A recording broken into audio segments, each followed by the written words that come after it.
wasiirka wasaaradda isgaarsiinta iyo tiknoolajiyadda, wasiirka wasaaradda arrimaha bulshada iyo qoyska, wasiirka xigeenka qorsheynta, wasiirka xigeenka xanaanada xoolaha, wasiirka xigeenka wasaaradda warfaafinta iyo dhaqanka, gudoomiyaha hay'adda maamul wanaagga, agaasimaha guud agaasima deeqa wasaaradda xiriirka golayaasha iyo agaasimaha martida loo yahay ee hawsha soo agaasintay aamina dhammaantiinba asalaamu calaykum waraxmatullaahi wabarakaatu.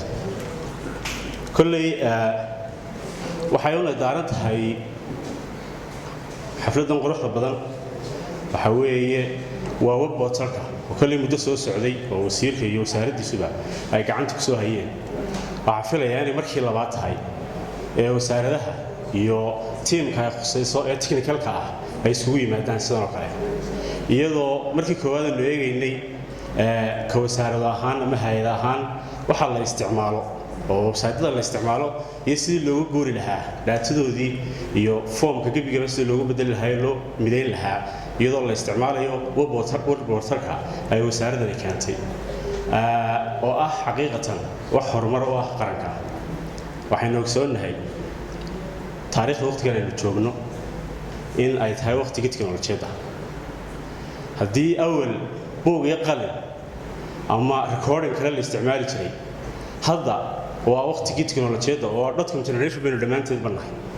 taas waxay fududaynaysaa markaa adeegyadii bulshada loo qabanayay, bulshaynoo adeegnaa adeegyadii bulshada loo qabanayay iyo sidoo kale waxyaalaha aynu ka iibinaynay waddannada aynu jaarka nahay ama dadka kale aynu la macaamilka nahay inaynu helno wax midaysan.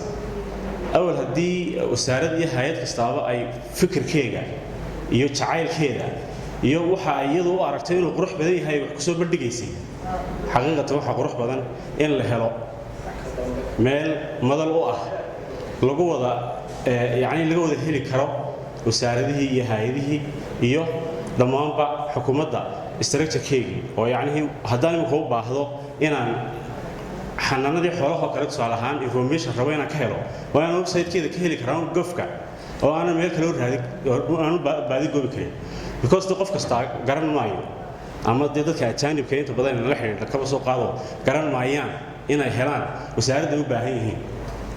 oo taas waxay ka turjumaysaa in maamul wanaagga, hor u socodka iyo dhismaha qarankuba uu ku xidhnaan karo tiknoolajiyaddu hadba say u jaan qaado.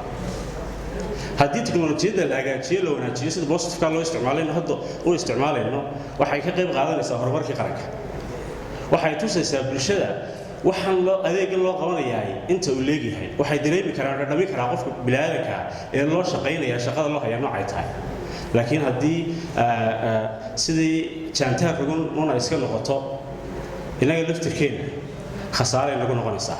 waxaan aad iyo aad uga mahad celinayaa wasiirka wasaaradda isgaarsiinta iyo tiknoolajiyadda iyo tiimkiisa oo xaqiiqatan muddo badan isku taxallujiyey, waqti geliyey, aqoon iyo fikir geliyey in portalkan la helo.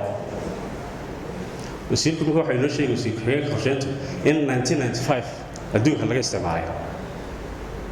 waxay ahayd inaguna inaynu mar hore la jaan qaadnaa, laakiin kol haddaynu maanta taagannahay waxaa xaqiiqa inaynu hore u socon karayno sida ugu dhaqsaha badan leh oo aynu kaga faa'iidaysan karayno positively sidii horumarka qaranka iyo waxyaalaha adeegyada fulin lahayn ay u noqon lahayn kuwa dhaxalgala.